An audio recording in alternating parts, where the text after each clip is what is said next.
Planning for retirement involves a lot of things. Savings, income, health care, taxes. There's so many things going on.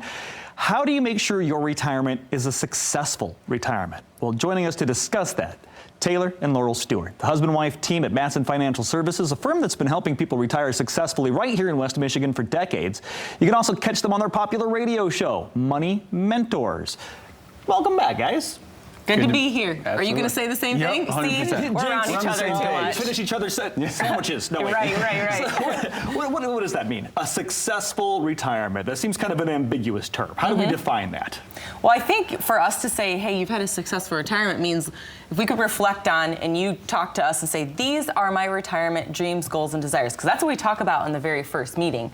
And then we actually put this plan together, and at the end of this dating, right, we call it like a dating relationship, we start now the whole plan for you to say, okay, I'm actually doing these goals and things that we talked about. That's success. Yeah.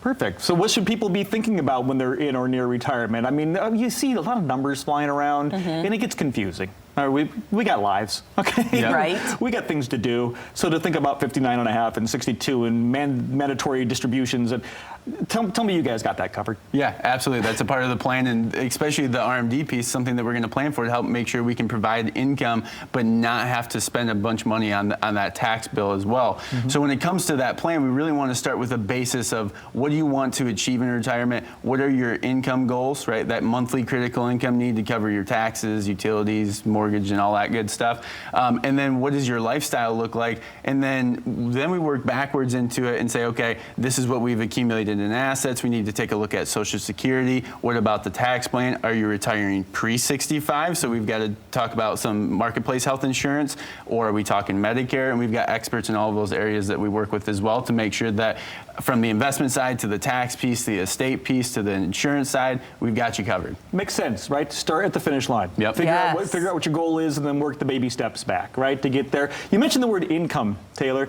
Most people don't think of the word income after they retire because they're not getting a paycheck. Right. How do you still get the income? Well, that's what we focus on, is making sure you're still receiving that same paycheck while you're retired. A lot of people will say, well, how much should we start with? Well, we think you don't want to take a pay cut going into retirement, right? So let's talk about what are you currently making right now, and let's make sure we can provide that same income flow as you adjust. And then from there, you're going to start learning about some hobbies that you have, right? Because people will say, well, maybe I'm not going to go out to lunch with my coworkers every day, so I'm not going to have that expense. Maybe true, but then you're going to wake up in the morning and maybe you're going to go to an exercise class or this, that, and the other thing. She's pointing fingers now. Right? So there's a lot of different things. Yep. But life is crazy, and life can go in a lot of different twists and turns. We want to make sure your plan is flexible to match that. Absolutely, and I'm sure everybody's favorite word, taxes, has something to do. Boy. I mean, because we know that taxes are probably going to be continually go up, and people put a lot of money in their 401k. The company matches it. It's a great thing. Yes. But then when you retire and you take that money out, the bigger that total is, the bigger your tax bill is going to be, right? Right. I think you're hired. Yes. I got it. Yes. I'm learning. Yeah, and I think that's one of the biggest misconceptions is, well, when I retire, I'll have Social Security, no taxes on that. I'll have my 401k. I don't have to pay taxes on that. And that's not the case, right? We've got fully taxed. And depending on what your income level is, a portion of your Social Security is going to be taxable as well, potentially. So coming up with that tax plan before we get to retirement, and even into retirement, we really need to start looking at funding the other tax buckets, the tax-free, the taxable accounts, tax-deferred, making sure we've got a good balance in each one of those. That way we can provide all the income and save on that tax too, and then pass out those assets on tax-free potentially. I love that legacy aspect that you guys always talk about. When it comes to, I don't want to be a Debbie Downer here, but people at that age, I'm sure front of their mind is medical, right? Yeah. Because and medical costs are going just nowhere but up. Right. So do you guys have a plan for that? Because, I mean, God forbid anything would happen, but it's not that uncommon for big medical bills to be happening at that age. Yep, and one of the biggest things we see is we need to make sure that we protect ourselves. So if we do have that medical issue or an alive and not well issue, let's say that, spouse A was working and was putting into the 401k and getting that match. Spouse B was, a homemaker, taking care of the kids, going to soccer practice, all that stuff. Well, spouse A's got all the money, And if something happens to spouse A, how do we make sure that we can protect spouse B without having to spend all those assets down, and now all they're left with is a potential Social Security, right? So we need to really set that up from an investment standpoint where we've got flexibility, we can pay for that additional care, and also ensure that we're not going to run out of money through other sources of income. And people, I'm sure, that you talk to do planning. I mean, most people do at least some. Right. When it comes to that, are you seeing, say, a common mistake? Is there a common error that the clients that are coming into your door are making that maybe you could help them not make anymore?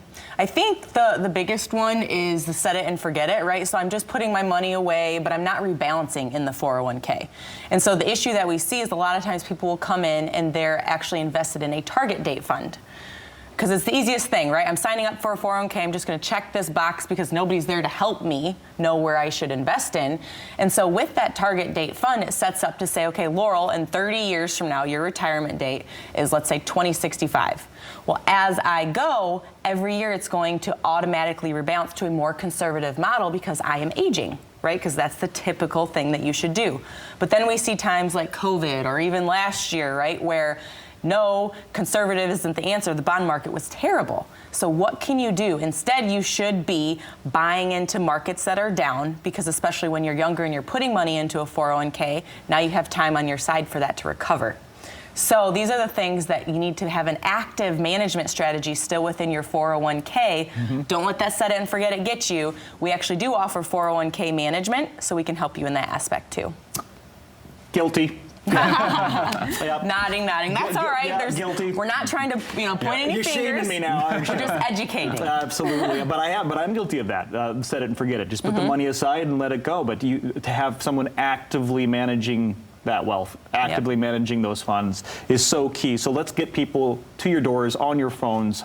I know, as always, you bring in this great offer. Yes, so for the first 5 callers, if you save $250,000 or more towards retirement, like we're talking your 401ks, your savings, stocks and bonds, things like that, you can give our office a call and we'll find a fiduciary advisor for you to meet with and start this discussion. Perfect. Thank you so much, Laurel. Taylor, appreciate you guys being here. Hey, it looks like a pretty good deal. And first 5 callers, so you probably want to pick up that phone now.